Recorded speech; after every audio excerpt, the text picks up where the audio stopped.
Welcome to another episode of GW Recap. I'm your host, Cardell Dudley.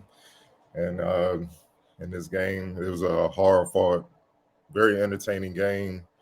But ultimately, Javonte Perkins and a bad drought from GW decided this game as GW fell to St. Louis 81-74.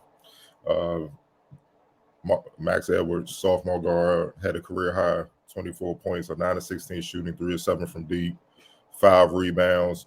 Brandon Adams, who was outstanding on both ends, had 19 points on 6-11 shooting from the field, 3 of 6 from deep, 4 of 4 from the line with 7 rebounds, 5 assists, 2 steals with the block in 38 minutes of action. And James Bishop, who struggled a little bit from the field, but still finished with 14 points and a game high 6 assists. On St. Louis side, just mentioned his name, Javonte Perkins, had his best game of the season. Look, he's an all-conference player, but missed last season with an ACL tear.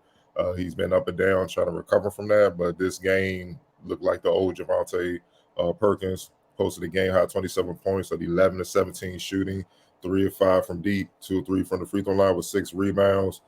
Javon Pickett added 24 points on 7 of 12 shooting, 9-11 from the free throw line, 4 assists, and 3 rebounds. And Gibson Jemerson, 10 points or 4-9 shooting from the field, 2 or 3 from deep, 6 rebounds. He's known as a sniper, but that wasn't a story about him in this game. The defense he did on James Bishop, obviously with help from his team, was the real impact that he made in this game. He helped hold Bishop to 5 of 23 shooting. Bishop came in the game 5th in the country in scoring, averaging a little over 22 points a game. He's the leading scorer in the A10, 5 of 23 shooting, 3 of 15 from deep. With 14 points, man. When you hold anybody's leading scorer, any team's leading scorer down that much and make them that inefficient, it's going to hurt the opposing team greatly.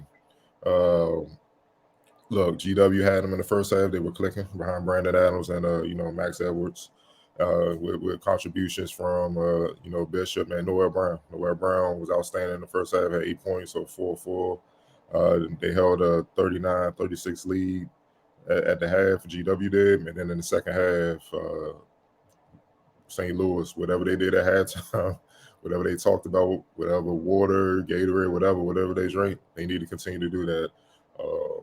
They came down with a defensive intensity that just honestly overwhelmed GW.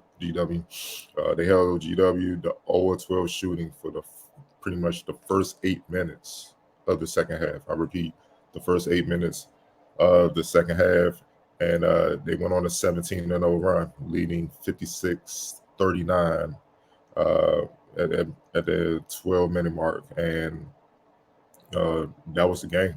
That was honestly the game, and a good chunk of that scoring came from Javonte Perkins. He got wherever he wanted on the floor, especially off screens. He probed the defense masterfully. When he came off screens, he had daylight. He elevated, knocked down that jumper. When he came off and GW would hedge out, try to trap him, he would snake the screen, be patient, and either get to the basket and score, or he would shoot a mid-range shot, fade away or whatnot. And he was deadly efficient. Or he would drive and get fouled and go to the free throw line and hit a couple free throws. He did not miss. He took full advantage of any mistake that GW made defensively. And he was a big reason that they got the big lead. And then Pickett was the big reason why they closed the game. He got to the line, especially down the stretch, and 9 of 11 from the free throw line. You had a guy knocking down shots from all over the place on the field, and whenever the GW fouled, Pickett's going to the line, and they're not missing free throws. It's just hard to overcome the lack of scoring that GW had to begin the second half. It's just hard to do that. To further prove the point, GW, they didn't shoot well from 3 all night. They shot 27% from 3, 9 to 33. But in the first half from the field, they shot 48%. In the second half, they shot 35%. And that just shows you how just suffocating, how on point, how physical, how well they executed St. Louis did, how well they executed. And keep in mind, they did this without pretty much their all A10 guard, Uri Collins, who was out with the illness, and they said will be out for some time. He's the NCAA leading assist man right now, averaging a little over 10 assists a game, man. So they did it without him, man, on the road. It was an impressive victory. GW, look, Max Edwards was unbelievable.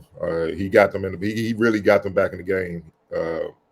When they were down 17, he went on basically a solo 10-0 run where he accounted for 10 points. He scored 8 by himself, and he had an assist to Hunter Dean, and Hunter Dean scored a basket within about a 2-minute stretch that cut the lead to the single digits where they were down 9.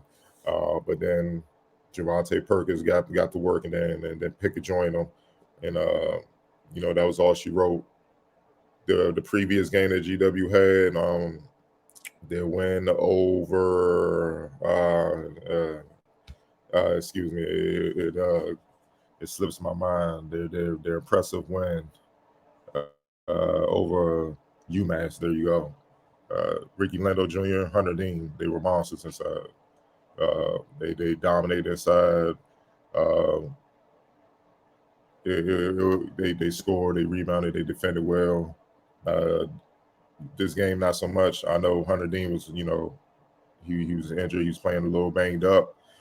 He had 7 points, 2 or 3 from the field, 3 or 3 free throws. St. Louis have a lot of bigs, bulky guys, athletic and physical. So I knew GW, Frank Court would have their work cut out for him.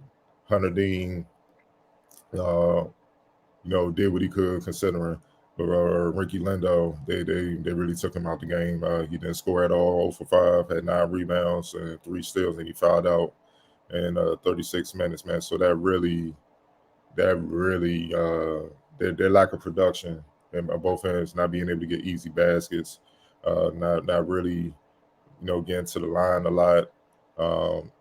It hurt them. It hurt them a great deal, and that put more pressure on GW's guards that have to hit shots from outside. Which, look, Max Edwards stepped up with Bishop struggling. Brandon Adams had it going, but it wasn't enough. It just wasn't enough with the production that Perkins, that Pickett did, and then the efficiency for the rest of the team. You got to look at Hargrove was 3 for 7 from the field. Jemerson, yeah, he was 4 for 9, but he was 2 for 3 from deep. Forrester 2 for 3. You know what I mean? Like, when they got shots, they made theirs, and they ended up being a difference along with the 3-point shooting. They were 7 to 16. GW was 9 to 33. You know what I mean? And we talk about this all the time. If you watch our other show with Wizards Outlook, we talk about this all the time. Shot selection matters, man. And shot selection, when you take tough and sometimes bad shots, it leaves the easy runouts for the opposing team, and they can score at will. And when they score at will, compromises your defense can't get back. You can't get set. And now it puts more pressure on you to have to score, and players feel that pressure, and that's when they start, taking hero shots that they normally wouldn't take.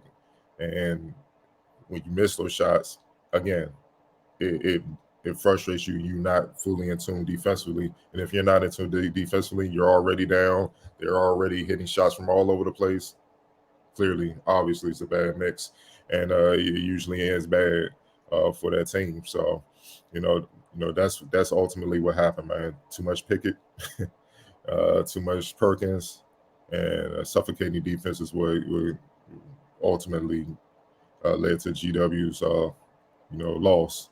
Even though the score was kind of closer than what it was, 81-74 is a lot closer than what it was according to the actual play for most of the game, man. So, that's what it is. Look, GW has to let that one go and refocus. They have another tough conference game across town against George Mason, Fairfax, and literally tomorrow, MLK Day at 4 p.m. I'll be locked into that as well, and we'll be back with another episode of GW Recap soon, man. So, it's Carter Dudley. Appreciate you for checking this out, and we'll be back very soon, man. Take care.